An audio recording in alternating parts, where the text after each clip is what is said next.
నమస్తే, మీరు చూస్తున్నవి మీ ETV for you కార్యక్రమాలు.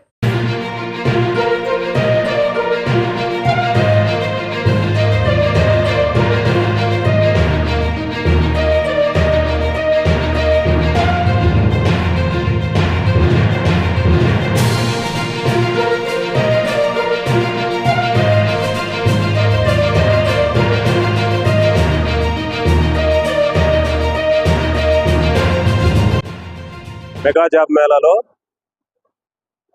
భద్రాద్రి కొత్తగూడెం జిల్లా కొత్తగూడెం కాన్స్టిట్యున్సీలో దరిదాపుగా 65 కంపెనీలు ఈ జాబ్ మేళాలో పాల్గొని సుమారుగా 5,000 మందికి ఉద్యోగం కల్పించేటందుకు గాను మరి ఇక్కడ ఈ యొక్క కార్యక్రమాన్ని ఏర్పాటు చేయడం జరిగింది.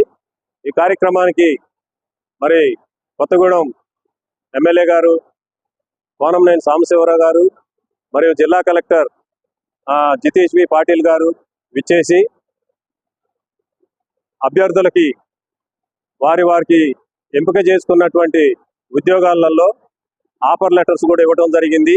ఈ కార్యక్రమం 10 గంటల నుంచి ఈరోజు 10 గంటల నుంచి సాయంత్రం 5 గంటల వరకు కూడా నిరాటంకంగా కొనసాగబడుతుందని, మరి ఉద్యోగానికి ఎవరైతే ఉద్యోగం కావాలనుకుంటారో ఈ యొక్క సదవకాశాన్ని సద్వినియోగం చేసుకోవాల్సిందిగా జిల్లా క్రీడల అధికారిగా తెలియపరచడం జరుగుతుంది.